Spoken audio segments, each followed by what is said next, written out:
కానీ స్టీల్ మంత్రికి కానీ నిర్మలా సీతారామన్ గారిని ఒకటే కోరాను. ఆంధ్రప్రదేశ్ ప్రజల యొక్క సెంటిమెంట్ ఇది. ఉద్యమాలు జరిగాయి. విశాఖ ఉక్కు ఆంధ్రుల హక్కు అని ఉద్యమాలు జరిగి ప్రాణత్యాగాలు చేశారు.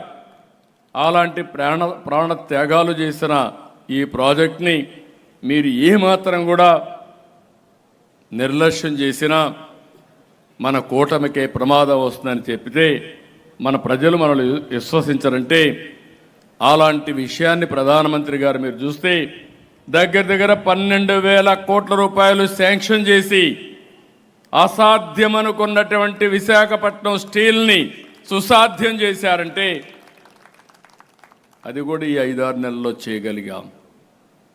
విశాఖపట్నం రైల్వే జోన్ ఎవరు ఊహించలేదు.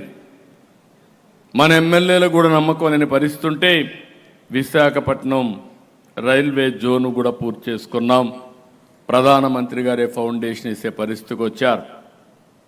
ఈరోజు ఈ యొక్క 9 నెలల్లో మీరు చూస్తే 6,50,000 కోట్ల రూపాయలు పెట్టుబడులు వచ్చాయి. దగ్గర 5 లక్షల మందికి ఉద్యోగాలు కల్పించే పరిస్థితికి వచ్చాం. ప్రధానమంత్రి గారు మొన్నే విశాఖపట్నం వచ్చి ఏదైతే గ్రీన్ హైడ్రోజన్ ప్లాంట్కి ఫౌండేషన్ వేశారు, దీని మీద ఏదైతే ఎన్టీపీసీ మన జెన్కో 2 కలిపి 1,90,000 కోట్ల రూపాయలు ఖర్చు పెట్టడానికి ప్రణాళికలు తయారు చేసే పరిస్థితికి వచ్చారు. ఇవన్నీ కూడా ప్రజల్లో ప్రగాఢంగా ముందుకెళ్ళాయి. ఈరోజు జరిగిన ఎన్నికలు మీరు చూస్తే దగ్గర 67 అసెంబ్లీ నియోజకవర్గాలకు సంబంధించిన ఎన్నికలు. ఇప్పుడే సత్యకుమార్ యాదవ్ గారు చెప్పారు. ఆయన చూస్తే ఈ 2 జిల్లాలో అన్ని బూతుల్లో మెజారిటీ వచ్చిందంటే అంటే ప్రజల్లో ఉండే విశ్వాసమే దీనికి కారణం. నేను ఒకటే ఇక్కడుండే మిత్రులందరినీ కోరుతున్నా, మీ ద్వారా రాష్ట్రంలో ఉండే 3 పార్టీల నాయకుల్ని, ఎమ్మెల్యేలని, ఎంపీలని, కార్యకర్తలను కోరుతున్నాను, ఈ ఐకమత్యం శాశ్వతంగా ఉండాలి.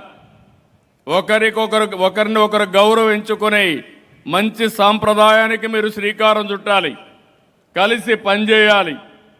అదే మరిగా ఈ 3 పార్టీలు కానీ ప్రజల్లో మీరుంటే ఈ రాష్ట్రంలో భవిష్యత్తులో కూడా ఏ పార్టీకి అవకాశం ఉండదు. ఎప్పుడూ ఎన్డీఏనే ఇక్కడ గెలుస్తుంది. ఇది కూడా ఎప్పుడు కూడా మనం చూస్తున్నాం. 25 సంవత్సరాలు గుజరాత్లో బీజేపీనే గెలుస్తూ ఉంది. 3 సార్లు హర్యానాలో బీజేపీనే గెలిచింది. మొన్నటి వరకు 25 సంవత్సరాలు పక్క రాష్ట్రం ఒరిస్సాలో బిజు జనతాదళే గెలిచింది, అంటే జేడీయూ గెలిచింది.